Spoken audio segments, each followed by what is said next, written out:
हाँ जी, बोलो सतगुरु महाराज की आज जय। की जय। बोलो बाके बिहारी लाल हरि लाल की की जय। जय। राम नाम की नैया लेकर सतगुरु करे पुकार। आओ मेरी नैया में ले जाऊंगा भव पार। आओ मेरी नैया में ले जाऊंगा भव पार। राम नाम की नैया लेकर सतगुरु करे पुकार। आओ मेरी नैया में ले जाऊंगा भव पार। आओ मेरी नैया में ले जाऊंगा भव पार। इस नैया में जो कोई चढ़ जाएगा, इस नैया में जो कोई चढ़ जाएगा, जन्म जन्म के पापों से कट जाएगा। जन्म जन्म के पापों से कट जाएगा। मिटे 84 का बंधन, मिटे 84 का बंधन, फिर पड़े न यम की मार। आओ मेरी नैया में ले जाऊंगा भव पार। आओ मेरी नैया में ले जाऊंगा भव पार। राम नाम की नैया लेकर सतगुरु करे पुकार। आओ मेरी नैया में ले जाऊंगा भव पार। आओ मेरी नैया में ले जाऊंगा भव पार। वाह। जय। वसुदेव सुतं देवं कंस चाणूरमर्दनं देवकी परमानन्दं कृष्णं वन्दे जगद्गुरुं। जगद्गुरु कृष्णं वन्दे वन्दे जगद्गुरु। जगद्गुरुम्। ॐ श्री परमात्मने नमः। श्रीमद्भगवद्गीता अथ चतुर्थोऽध्यायः। वाह केवल वांके बिहारी लाल की जय। की जय। जय। हाँ जी। हाँ जी। तो प्यारी सुनाओ। साध संगत जी, हम गीता के अध्याय चौथे का श्रवण कर रहे थे, जिसमें हमने श्लोक क्रमांक 37 तक श्रवण किए। कल हमने श्रवण किया जो भगवान ने अपने मुखारविंद से हमें बताया कि जिस प्रकार अग्नि में समस्त लकड़ियां जलकर भस्म हो जाती हैं, उसी प्रकार जब मनुष्य को भी दिव्य ज्ञान वो आत्मज्ञान प्राप्त हो जाता है, तब उसके भी कर्मों का प्रभाव और फल सब कुछ जलकर भस्म हो जाते हैं। और ये दिव्य ज्ञान कैसे प्राप्त हो सकता है? जो वो किसी अपने सदगुरु की शरण में जाए। और सदगुरु कैसा होना चाहिए? वो सदगुरु ऐसा होना चाहिए जिसके नाम सिमरन मात्र से ही आपका चित्त निर्मल हो जाए, मन शांत होने लगे और वो तत्वदर्शी हो। तो ऐसे गुरु के चरणों में जाकर विनती करके आपको दिव्य ज्ञान प्राप्त हो सकता है। तो उनसे यही उनके चरणों में प्राप्त प्रार्थना करनी चाहिए कि हे प्रभु, हमें भी उस तत्व दर्शन के दिव्य ज्ञान के आप लायक बना दीजिए, उसके योग्य बना दीजिए। अब हम्म। आगे का श्लोक, श्लोक क्रमांक 38। आगे भगवान क्या बता रहे हैं? न हि ज्ञानेन सदृशं पवित्रमिह विद्यते, तत्स्वयं योग संसिद्धि कालेनात्मनि विन्दति।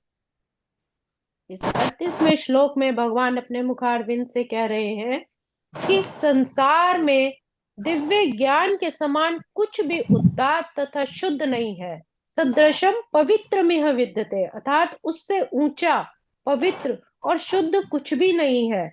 ऐसा ज्ञान समस्त योग का परिपक्व फल है। कौन सा योग? भक्ति का योग। जब भक्ति का जो योग है, जब वो आपका परिपक्व हो जाता है, वही फल है उसका, जब दिव्य ज्ञान की प्राप्ति हो जाती है। जो व्यक्ति भक्ति में सिद्ध हो जाता है, वो यथा समय अपने अंतर में इस ज्ञान का आस्वादन करता है। जब भक्ति में धीरे धीरे वो इतना लीन हो जाता है, उस प्रभु भक्ति के सिमरन में इतना जी मग्न हो ਤੁਸੀਂ जाता म्यूट है, कर लो। ਤੁਹਾਨੂੰ ਪਤਾ ਹੀ ਨਹੀਂ ਲੱਗਿਆ। हाँ बल्ली पापा तब उसे अपने मन के अंदर ऐसा ज्ञान, उस दिव्य ज्ञान की अनुभूति होने लगती है। म्यूट कर लो वीर जी। उस दिव्य ज्ञान की अनुभूति होने लगती है। अर्थात भगवान कहते हैं कि इस संसार में दिव्य ज्ञान के समान कुछ भी नहीं है। यह दिव्य ज्ञान, वो आत्म ज्ञान, यही सर्वोपरि है। धीरे धीरे कर्म योग के आचरण, प्रत्येक कर्म को ईश्वर को समर्पित करते हुए करें। दिव्य ज्ञान के लिए हमेशा प्रयासरत रहना चाहिए कि हमें ये ज्ञान, ये दिव्य ज्ञान कैसे प्राप्त हो सकता है। यह दिव्य ज्ञान मेरी कृपा और तत्वदर्शी गुरु के मार्गदर्शन में व्यक्ति के अंतर मन में उत्पन्न हो जाता है। जैसे जैसे मनुष्य परमात्मा का सिमरन करता है, भक्ति करता है, उसे हर पल याद करता है, तब उस दिव्य ज्ञान की अनुभूति मनुष्य के अंतर मन में होने लगती है। जब वो किसी श्रेष्ठ गुरु के मार्गदर्शन पर चलता है, व्यक्ति का मन निज जिस चीज के अनुसंधान में व्यस्त रहता है, फिर वो उसी को प्राप्त होता है। अगर वो माया के बारे में सोचेगा तो उसी में ही लिप्त रहेगा, और अगर परमात्मा के बारे में सोचेगा तो धीरे धीरे उसकी भक्ति और प्रगाढ़ और परिपक्व होती चली जाएगी। अतः धैर्य पूर्वक गुरु के मार्गदर्शन और सत्संग का ही हमें हमेशा रहना चाहिए, सत्संग में ही रहना चाहिए, क्योंकि उसके प्रभाव से ही हम दिव्य ज्ञान को प्राप्त कर सकते हैं। कहने का भाव है कि जब हम दिव्य ज्ञान की बात करते हैं तो इसका उद्देश्य है आध्यात्मिक ज्ञान, जो हमारे अंतर मन में उठता है। निसंदेह दिव्य ज्ञान के समान कुछ भी नहीं है, कुछ भी शुद्ध नहीं है, सब अशुद्धता पूर्ण ही भरा हुआ है। अज्ञान ही हमारे बंधन का कारण है, क्योंकि मोह माया के कारण वो हमारे अंतर ज्ञान को ढक लेता है, और ज्ञान हमारी मुक्ति का साधन है। जैसे जैसे हमें ज्ञान होता जाएगा, हम भी इस भव बंधन से मुक्त होते चले जाएंगे। यह ज्ञान भक्ति का परिपक्व फल है। जब कोई दिव्य ज्ञान की अवस्था प्राप्त कर लेता है तो उसे अन्यत्र शांति खोजने की फिर कोई भी आवश्यकता नहीं रह जाती। जब वो अंतर मन से संतुष्ट हो जाता है, वो अपने आप में संतोष करने लगता है, जब उसे अंदर से ही एक सांत्वना मिलती है, संतोष की अनुभूति होती है, फिर उसे वो शांति बाहर खोजने की जरूरत ही नहीं पड़ती। भगवान कहते हैं क्योंकि हमारे मन ही मन वो शांति का आनंद लेता रहता है, क्योंकि जब उसकी कोई इच्छाएं नहीं रहेंगी, कोई मोह नहीं रहेगा, कोई ऐसी विषय वासना ही नहीं रहेगी, तो वो अपने अंतःकरण में उस शांति का अनुभव स्वयं ही कर लेगा। किंतु यह इतना आसान नहीं, क्योंकि ये सब कार्य केवल हमें गुरु की शरण में जाके उस परमात्मा के सिमरन और भक्ति से ही हम प्राप्त कर सकते हैं। भगवत गीता के संदेश की यही चरम परिणति है। भगवत गीता भी हमें यही सिखाती है कि हमें भी उस परम पिता परमेश्वर का सिमरन हमेशा अपने अंतर मन में करते रहना चाहिए। आज के श्लोक को हम यही विराम देंगे। ओम श्री कृष्णार्पणमस्तु। हरे नमः, हरे नमः, हरे नमः।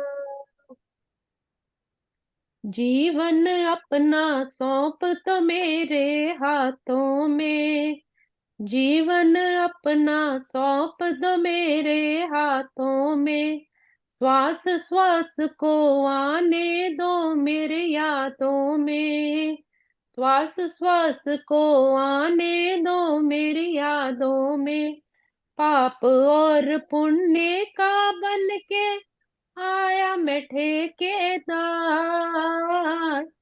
आओ मेरी नैया में ले जाऊंगा भव वाह, पार। ये फिर से गाओ भाई। आओ पाप मेरे पुण्य का बन के आया मैं ठेकेदार। माय गुडनेस, ये कमाल। जीवन जय हो। अपना सौंप दो मेरे हाथों में। ये सतगुरु हमें समझा रहे हैं कि तुम अपना सर्वस्व मुझे अर्पण कर दो, फिर मैं तुम्हारे जो है सुख दुख खुद देखूंगा। जैसे भगवान कृष्ण भी कहते हैं योगक्षेम वहां में हम, तो वही लाइनें वाह, यहाँ पर भी है कि जय हो। जीवन अपना सौंप दो मेरे मेरे हाथों में। हाथों में। श्वास श्वास को आने दो मेरी यादों में। श्वास श्वास को आने दो मेरी यादों में। हर श्वास में, हर हर वक्त जीवा पर उसी परमात्मा का सिमरन रहेगा, तो परमात्मा भी फिर हमें याद करेंगे। पाप और पुण्य का बनकर आया मैं ठेकेदार। आओ मेरी नैया में ले जाऊंगा भव पार। आओ मेरी नैया में ले जाऊंगा भव पार। राम नाम की नैया लेकर सतगुरु करे पुकार। आओ मेरी नैया में ले जाऊंगा भव पार। बोलो बाके बिहारी लाल बिहारी की लाल जय। की जय। मेरे सदगुरु महाराज की जय। जय जय जी, जय। बहुत सुंदर, धन्यवाद संगीता जी। बिल्कुल जी। सबका प्रभु का धन्यवाद, साथ संगत का धन्यवाद, परमात्मा वाह।